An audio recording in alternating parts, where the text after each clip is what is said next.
Hello, everyone. I am Cindiola with Sacred Garden Yoga, and I am super excited to have with me here today Dr. Meghan Toups. She is a psychologist, but has a more holistic approach to mental health, which I absolutely love. Instead of just taking that purely clinical perspective, which she has training in that as well, she also takes into consideration just especially us who consider ourselves empathic or highly sensitive, that we're not just crazy, that there are things about us that Meghan understands and can talk into.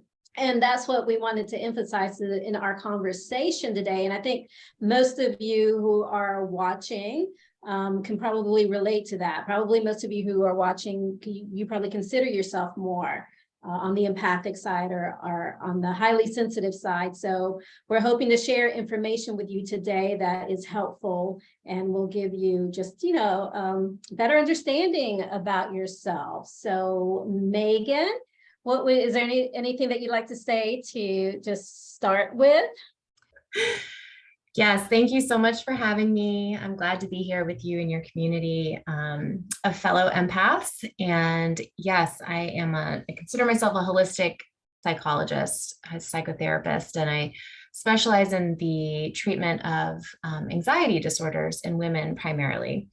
And have found that women in particular who are highly sensitive, highly empathic, tend to take on other people's stuff that is not ours.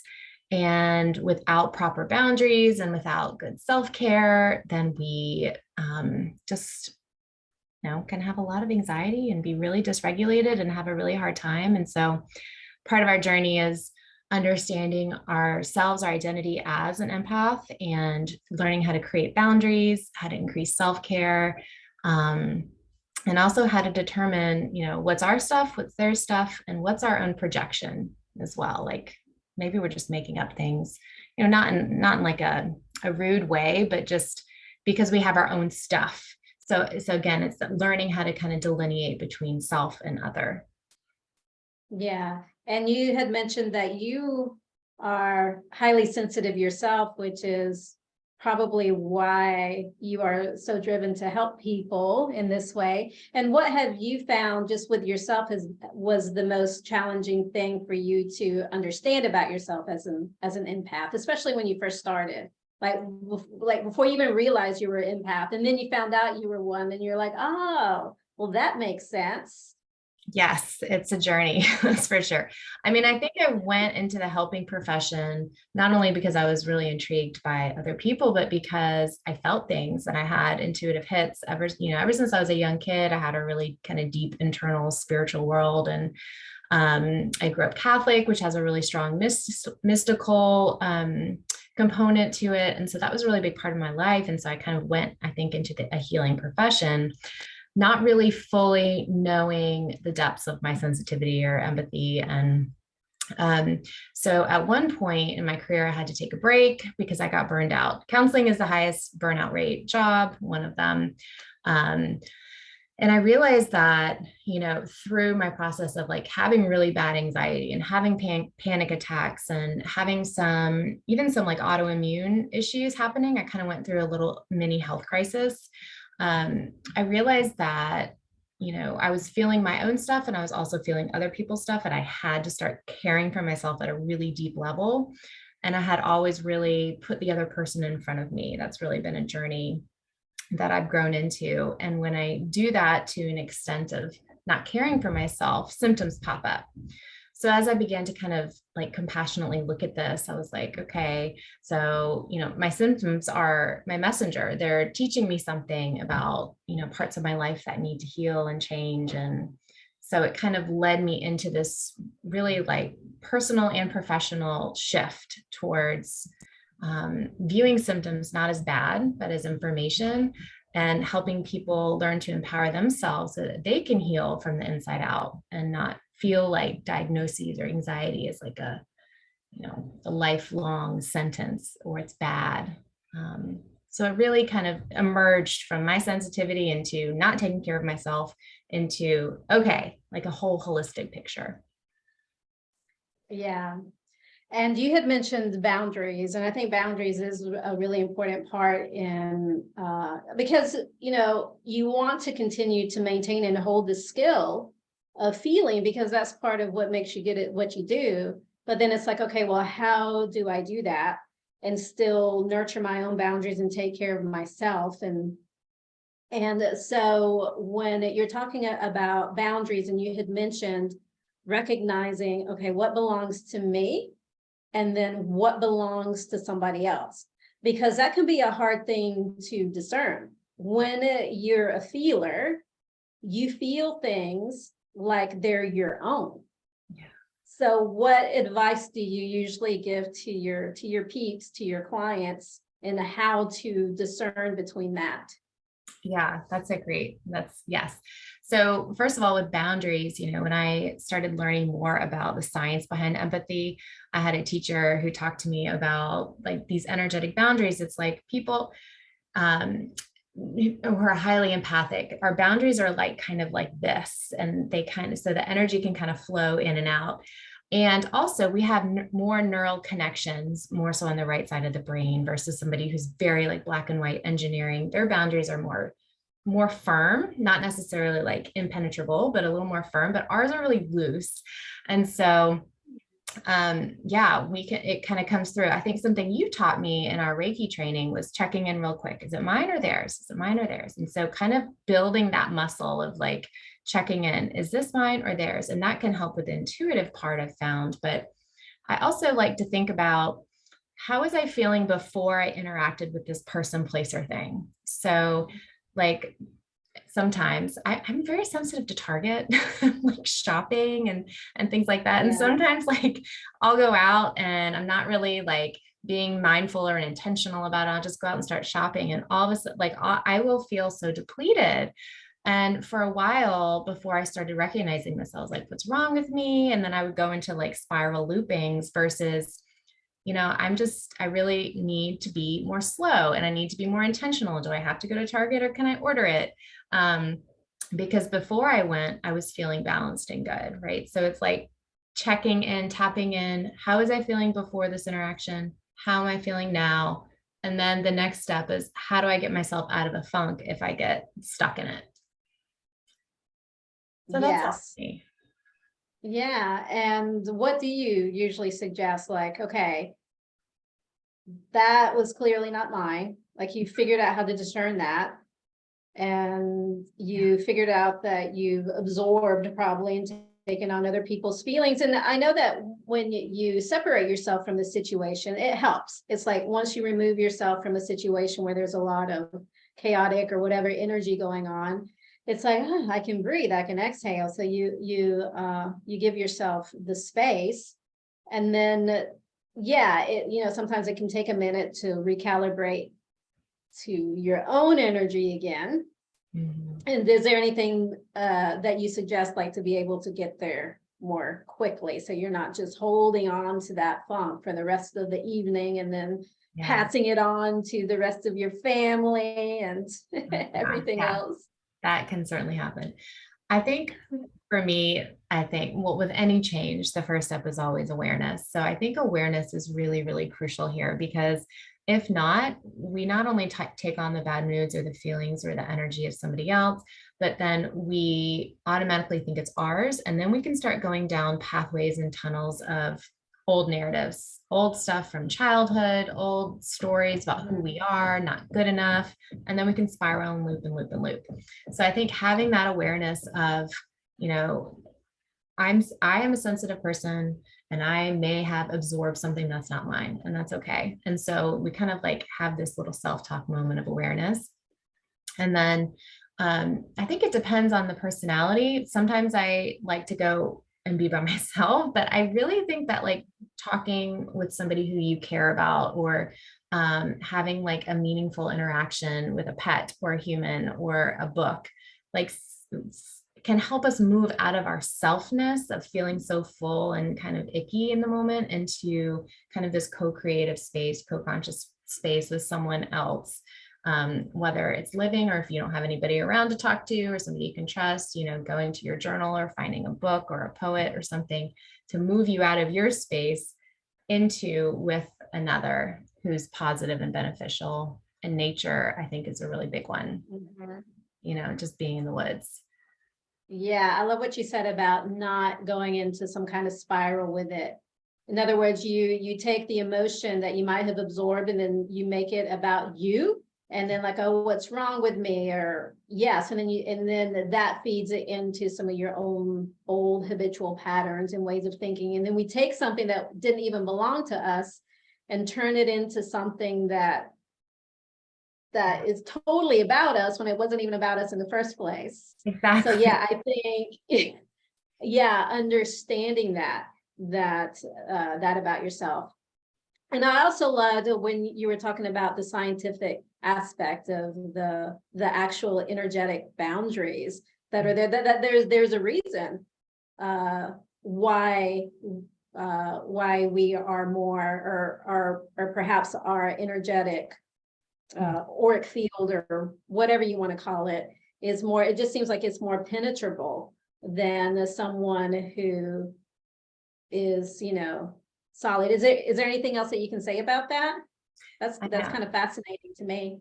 It is really fascinating. I know that they have shown that there are more neural connections, more kind of pathways. And of course, the brain goes through pruning where those are eliminated too. But we are, there's like a lot of activity happening there. And then, I think it can be helpful too if, we do have those penetrable boundaries kind of loose, which is a gift and a growth point. If we can kind of imagine that as well. Tobin Hart was my teacher at UWG, and he's written a lot of books on empaths and spiritual lives of children and children who are empaths. And I also think, which is one topic that's difficult to talk about related to empathy, is that deep empathy can also spur from difficult childhoods and trauma. And in that, so we have to be aware too of like, if somebody experiences a lot of trauma as a child, it does change the brain for sure. And those children have to be so heightened and aware of their surroundings and the people around them that they have to be on high alert in order to survive. So on some level, that's tied with survival, is being alert, knowing what people are thinking, knowing what people are going to do. And so oftentimes for children who are survivors of trauma or even just difficult childhood experiences or extreme people pleasing, that we are trained over and over down those neural networks that become very carved into the brain to figure out what other people are doing and thinking and feeling in order to survive. So anything that's linked to survival on a real primitive level is hard to move through. Like there's that level too about it. So it's hard, but it's also a gift. So I think kids too, who are, really reinforced for being good or well-behaved, they also learn to read the behaviors of other people, to read the room, to know how to show up in a certain way. And so a lot of our empathy can really be shown, as occurring and really growing and forming into our like formative childhood years. So that's also, I think, important why it's, important to filter out, like, is this an intuitive hit? Is it mine? Is it theirs? Is it my stuff? Is it my unresolved stuff coming through? So it can be kind of complex. Yeah, which is why I believe, and I know that you believe, surely, is why it's even more important to continue to do your work, to be able to recalibrate your nervous system from those old traumas, and yes, try to move and understand or find some kind of resolution or some kind of resolve, so that you're not holding that in your body. And then everything isn't like a trauma response. It doesn't feel that way. And then you can start to more distinctively understand how you can use your sensitivity and your empathic skills as a gift instead of always feeling like you're being run by them, like it's running you and it's affecting you, and it's controlling your life, instead of using it as a tool for service, or using it, to help you make better decisions and better choices in your life, which in the end, that is the gift, right? It's like you can make better decisions, you can make better choices, you can sense when something around is off, and you need to not go there. Or if you take the path of the someone who's serving as a healer, that you're able to be sensitive to what they need. So those are all the gifts. But yeah, if we're still holding on to a lot of that trauma, and our nervous system is constantly in this high drive mode, then that beautiful gift can turn into, oh my gosh, this is just controlling my life. How can I manage this, and how can I manage these emotions? So I think it's super important, or if you consider yourself a highly sensitive person or empathic, that you must, you have to do your internal work so as not to be drowned by the world. Yes. Yeah, that's so important. And I think it's so important too, like if we think about, the tendency or the desire to kind of spiritual bypass beyond all of that trauma and all of that difficulty. And, a lot of times in the spiritual communities, it's, really focused on thinking positively and, manifesting and, being that love and light. And the other part of it is the psychological, which is, there is value in diving in deep and working through that and releasing it so that you can learn to soothe your nervous system, and not bypass all of that beautiful, difficult experience that we hold in our bodies, like you said, and learn how to emotionally regulate. Because if somebody comes to you, I think in particular, if somebody comes to us with something really hard or really scary or upsetting or depressing, it allows us to sit with it differently. And then we're not putting our stuff on the other person, but just by holding space for someone's hard experiences, that helps them shift and move out of it, versus being dysregulated when someone tells us something sad, scary, upsetting, and then projecting back onto them or telling them how to fix it does nothing. And people continue to feel unheard, which is really, I think, one of the key desires that all of us have, is to feel seen and heard. But if we're all up in our own stuff all the time, we can't be there with another person and, and be there with them, because we've done our work. We've been on the journey. We know what it's like. And so that's part of it too. And also, if you do have a resistance to doing the work, because I can understand this as well. I love to be in denial and to escape things, like denial and to not look at things because I don't want to feel it.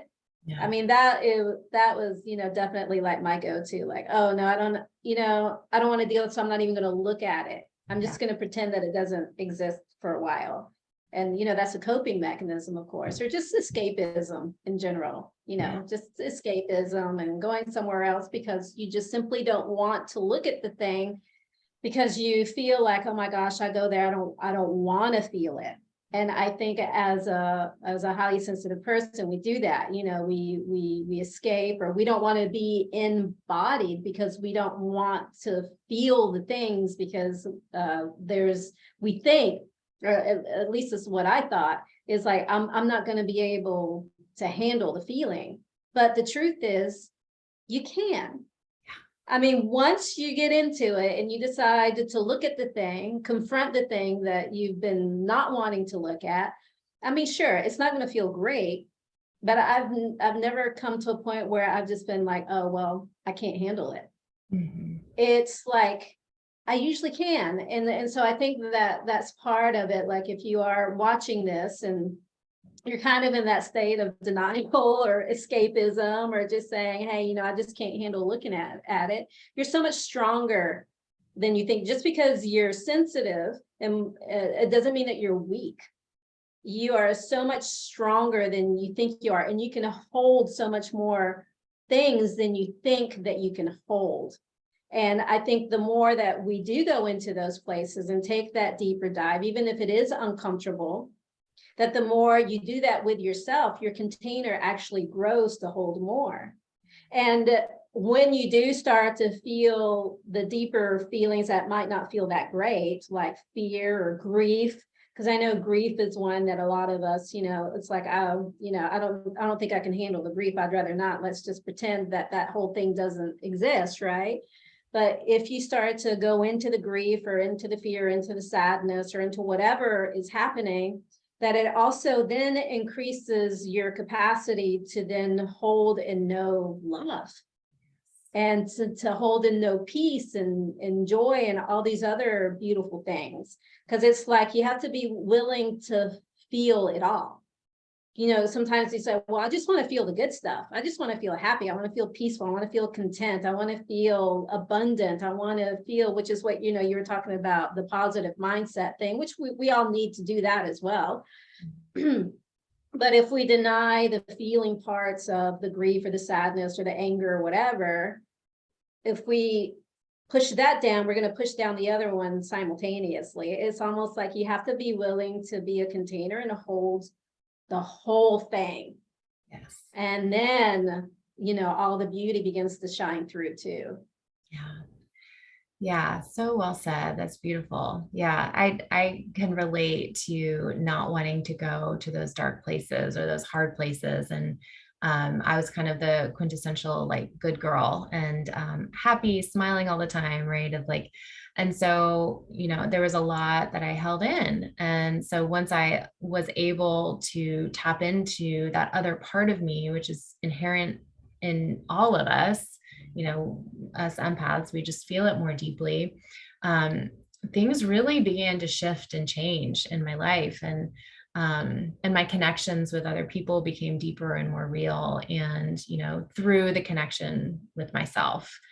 And I truly believe empathy is a gift, I think everybody has potential to be empathic, but I think some people are more, naturally prone to it. But yeah, holding that, having our self as the container to hold the positive and the not so, or the more difficult, I don't want to say negative, the more difficult emotions, that just make us human, like we're just, a lot of times people, I think we're culturally, we're kind of shaped to think that there are good and bad emotions. And then, I think women in particular are told we're too emotional, or, you need to, tone it down a little bit. And so we get messages from a really young age around being too much or having too much emotion. And boys are not allowed to have enough emotion from a young age, and there's tons of studies to show that ever since baby boys are born, it's, oh, my big man, my big strong man, boys don't cry. And with little girls, it's the total opposite. So we're really like shaped and conditioned around our emotional expression. And so it's no wonder we have a hard time figuring out how to work it all out as adults, especially if we're feeling too much and we're being told that it's not good, or, oh, she's on her period, right? This dismissal and minimization of emotional expression is really damaging.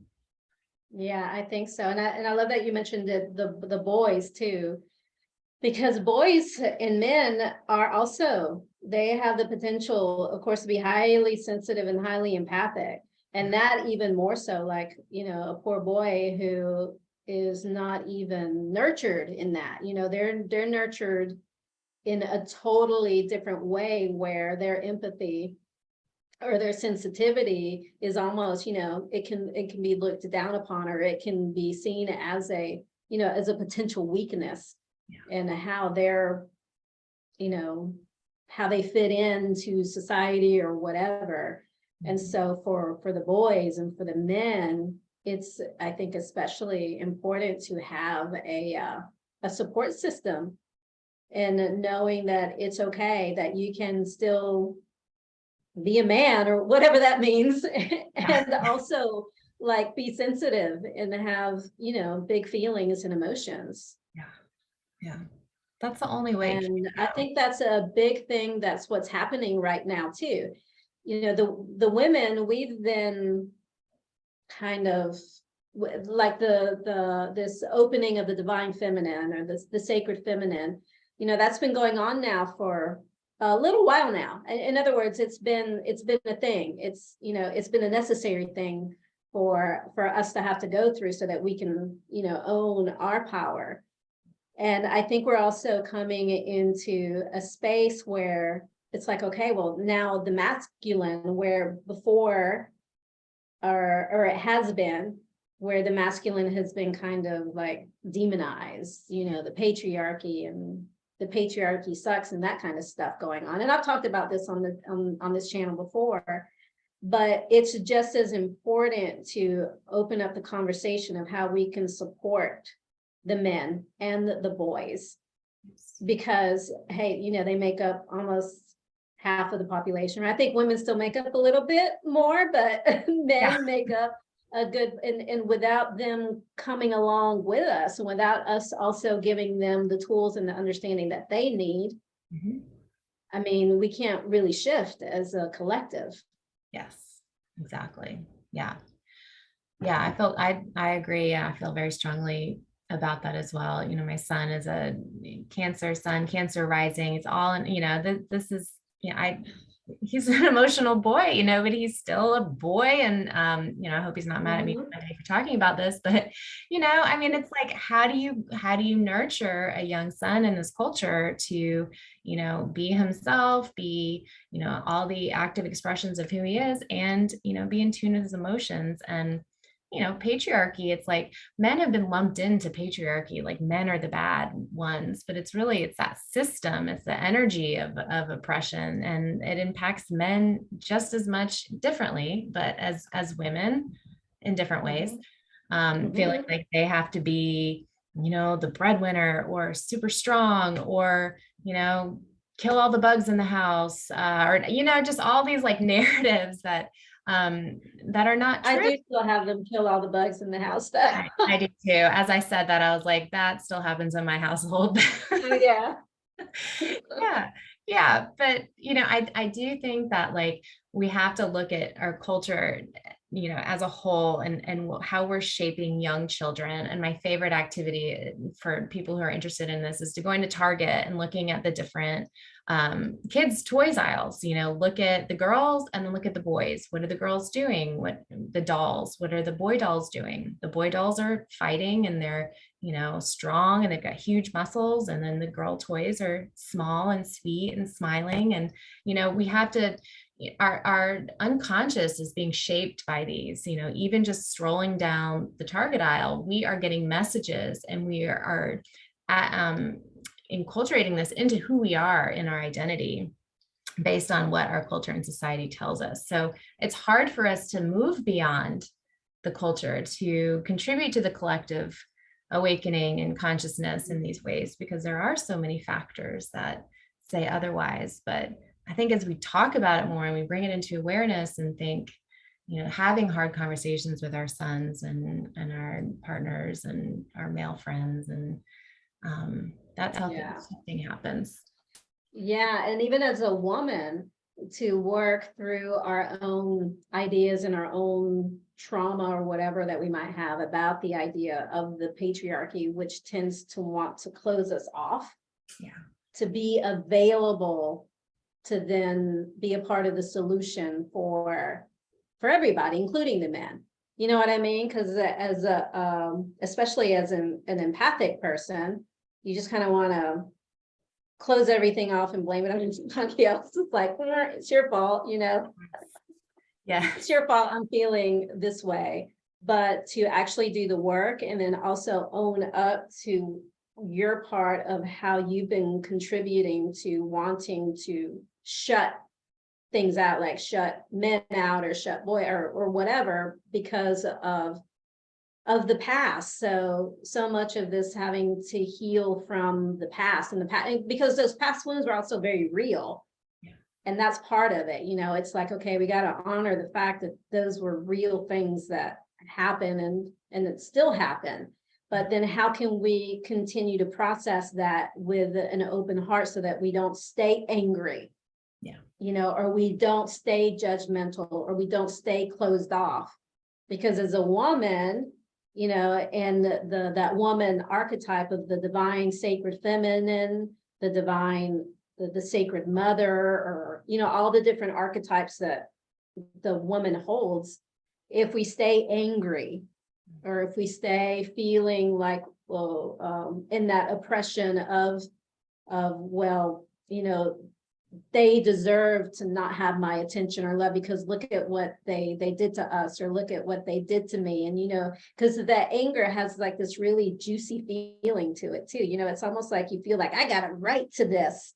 And so I really want to hold on to this, and I want to keep blaming you because that feels a lot easier than saying, okay, maybe I need to move beyond this and start to actually, integrate and heal some of that, open my heart, and then be available for the collective healing for everybody, for the women and for the sons and for the men, instead of like just wanting to push them away and say, you suck because y'all did terrible things, your ancestors did terrible things, and open our hearts again.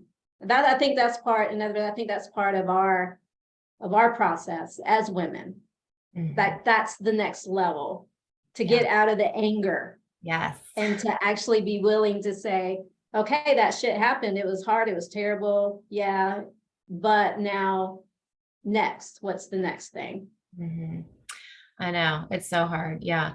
And like you said, I think anger is such an important part of the process. A lot of people who really get in touch with the way, patriarchy, oppressive systems and, culture has wounded women, there is a period of anger, and it is huge, and it is a festering wound inside of us that, eventually we do want to sew up and move through, and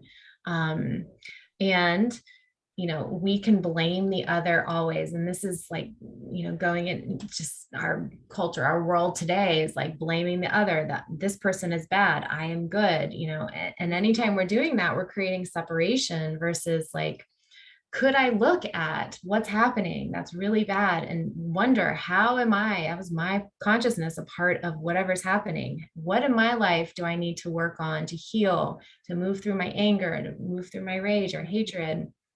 And that way, even our culture can be a mirror, the good and the bad. And that's a hard concept to get, I think, with It politics. really is. Yeah. And just, I know you've talked about this too, the emotions of anger and hatred and rage, because those are emotions we don't often like to talk about. I know even when I talk about it, or if I post something about it on social media, that's usually like the least.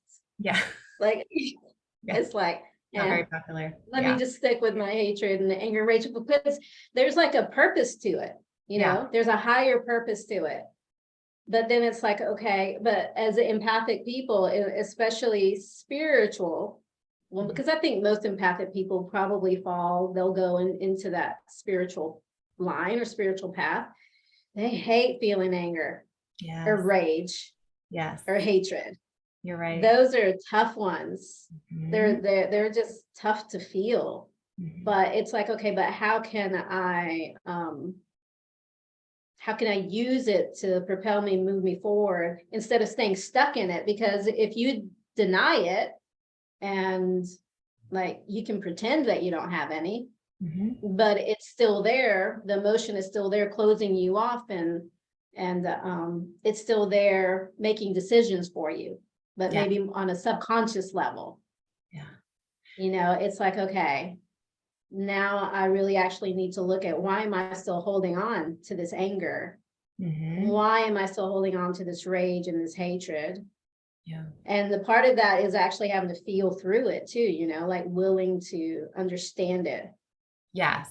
I've heard a lot of my clients and people and myself were like, am I a bad person because I feel anger, jealousy, rage? That's not me. I'm a kind, loving person, right? There's also the narrative that goes along a lot of times with being highly sensitive, empathic, of like, I love other people. I care so much about other people. Like, how could I have anger and rage? And so we push it down because we call it bad, when it's really just a part of being human. And if we were to tap into it, that's, another layer of your superpower that's going to come through. And doing that with somebody who you trust, a therapist, a guide, a spiritual coach, a body worker, having body work done while you're talking about this can be, I found, really, really helpful. Which is part of why I, after I was trained with Reiki by you, started, incorporating Reiki into my counseling work, because, we would talk about things and then sometimes we finish up with some Reiki and it clears things through. So it's like releasing the narratives of, because I'm an empath, this is who I am: shiny, kind, happy, positive, and changing it into, because I'm an empath, I feel everything very deeply, and it's okay and safe and all right and good for me to do that. Yes. And the importance of the embodiment, as you said, because I find, and I don't know if you find this as well with some of the people that you work with,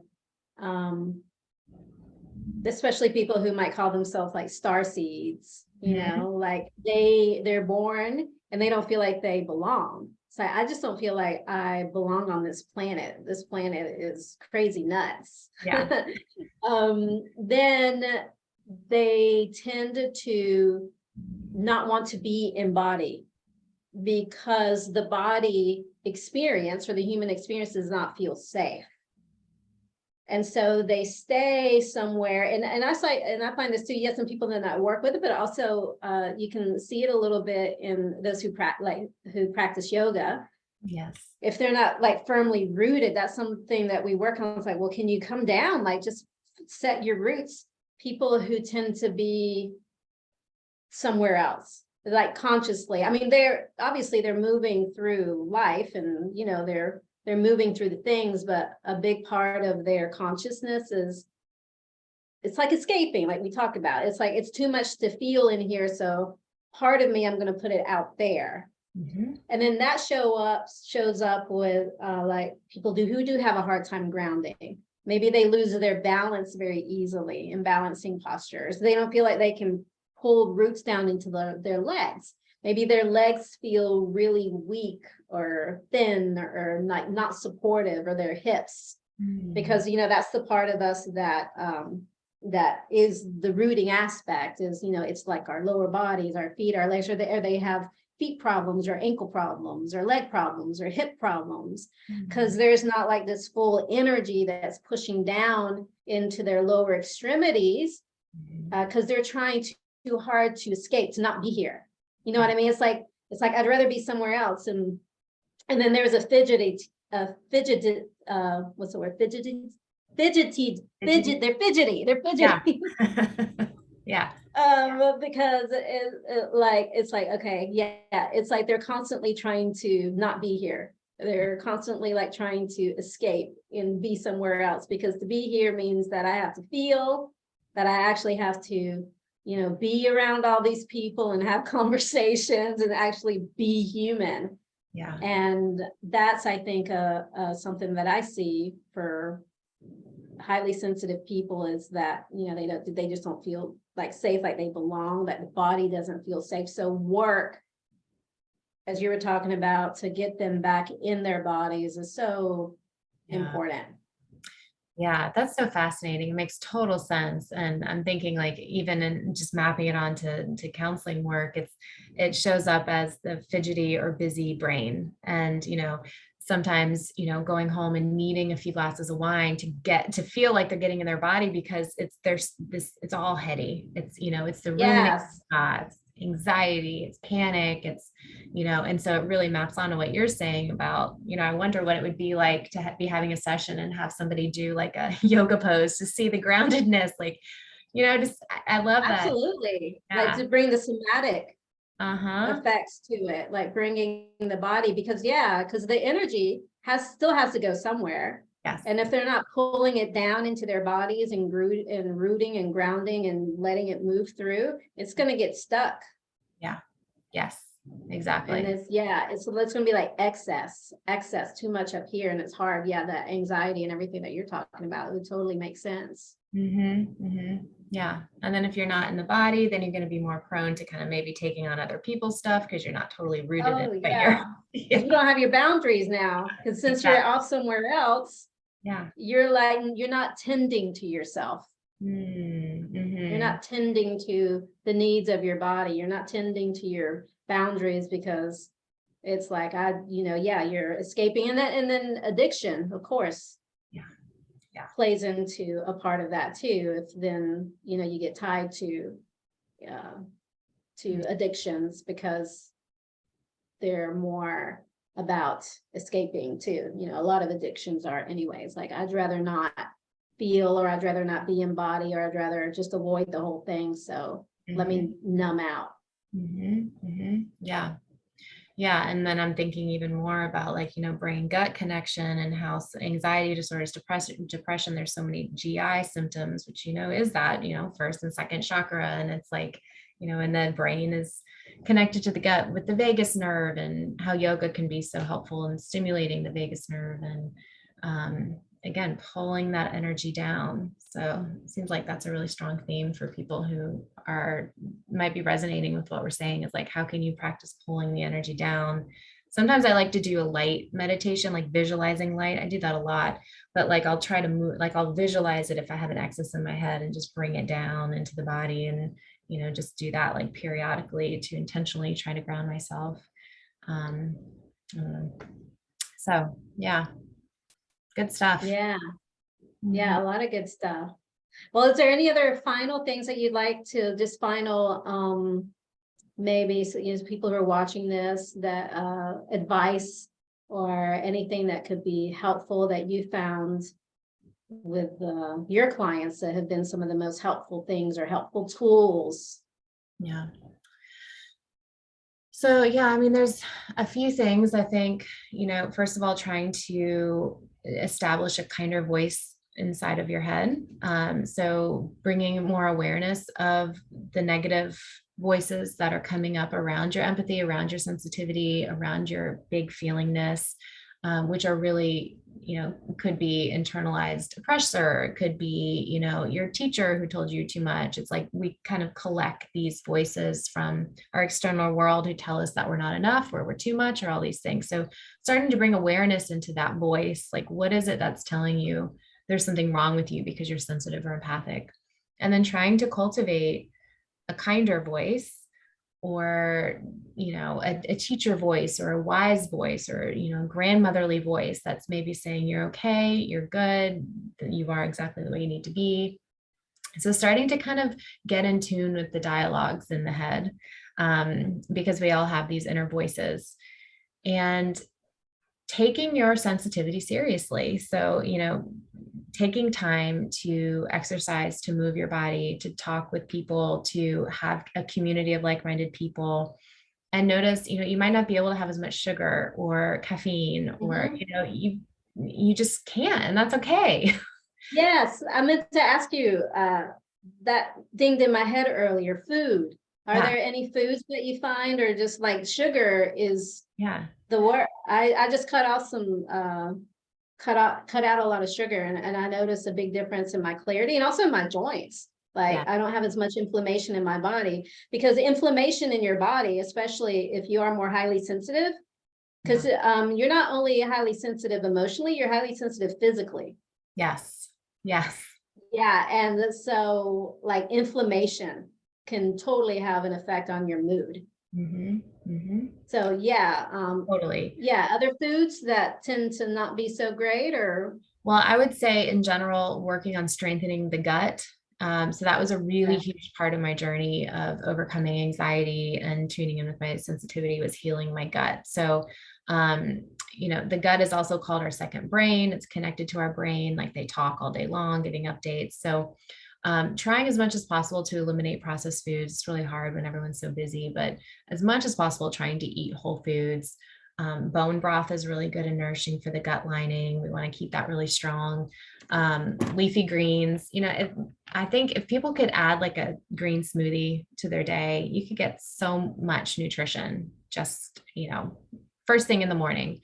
Um, but everybody's different. So again, that Yeah. awareness piece is like tuning in. That, just like I gave the example about the Target, before I went to Target, or after, before I talked to this person, or after, like, how did you feel before you ate the double Big Mac, and how do you feel after? Like, You know, a lot of times people will say, oh, I feel guilt. I feel so guilty. I ate that. Is it guilt, or is it just your body saying it's not good for me? And, you know, it's not a great Mhm. choice.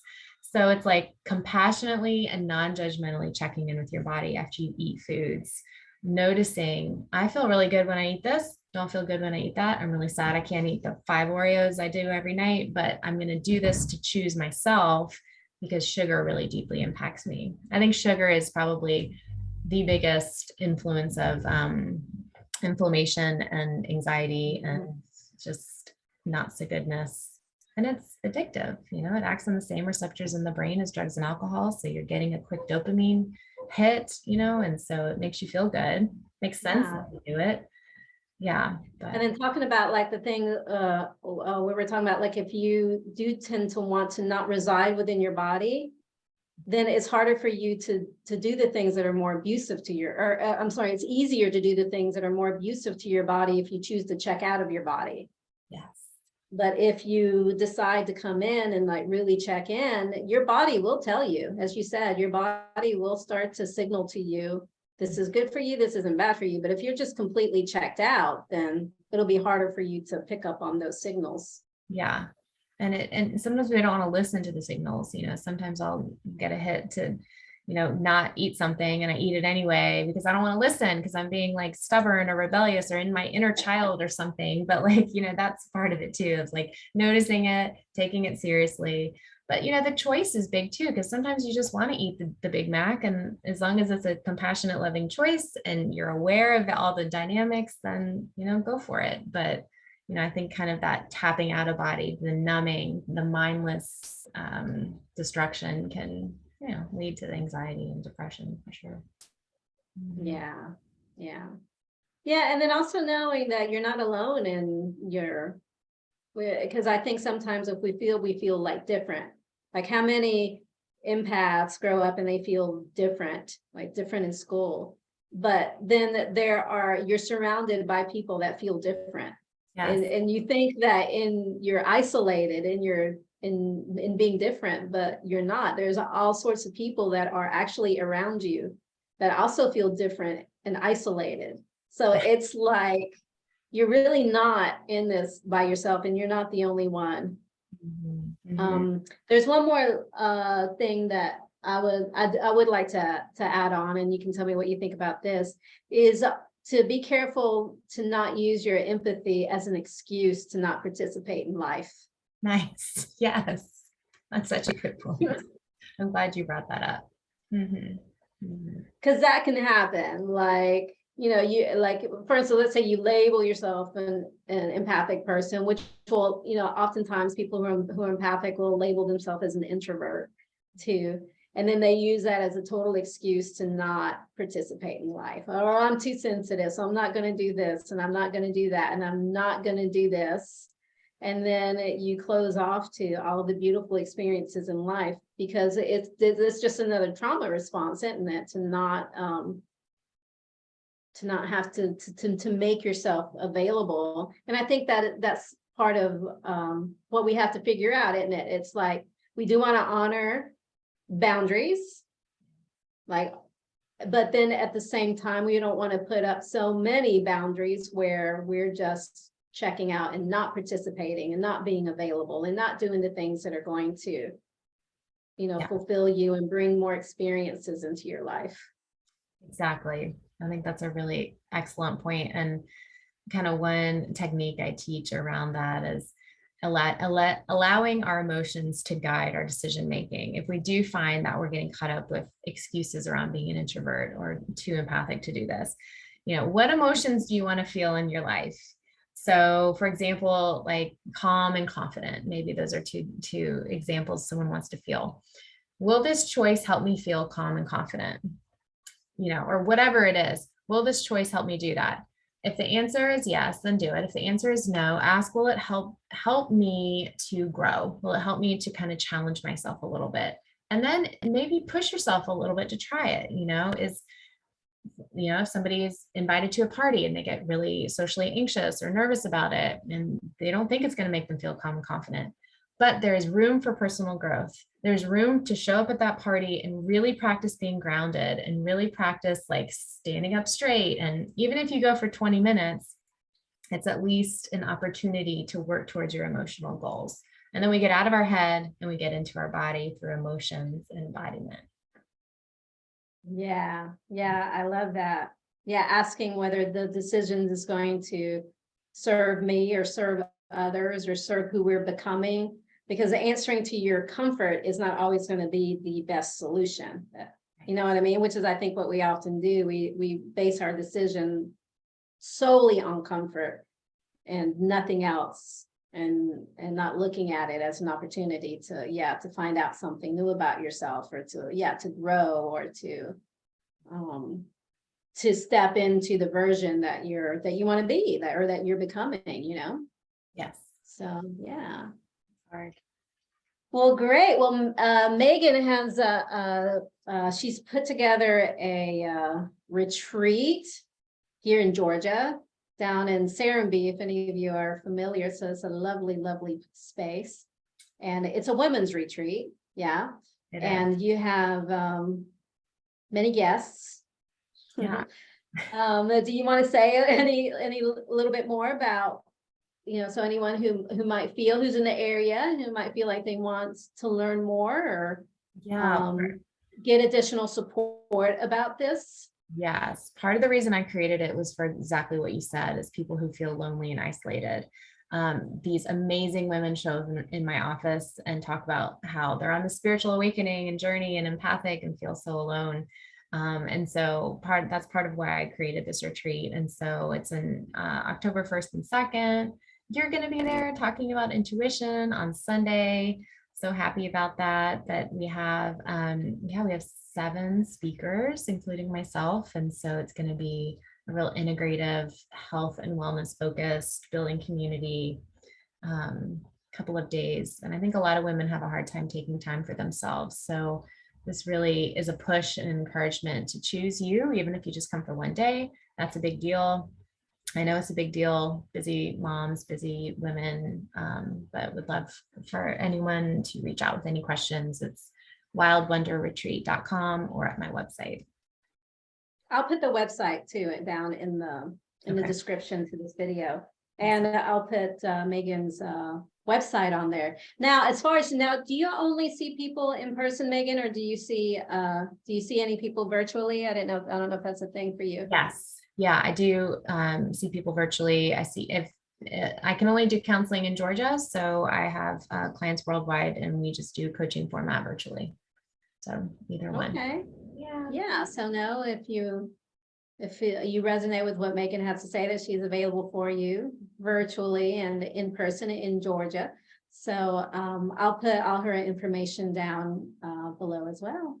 Thank you. All right. Well, thank you so much for being on here and sharing all your wonderful stuff. We'll have you, maybe we'll have you come in again, and we can talk about something else. Love that. Anytime. That'd be awesome. Thanks for having me. All right. Thank you, everybody.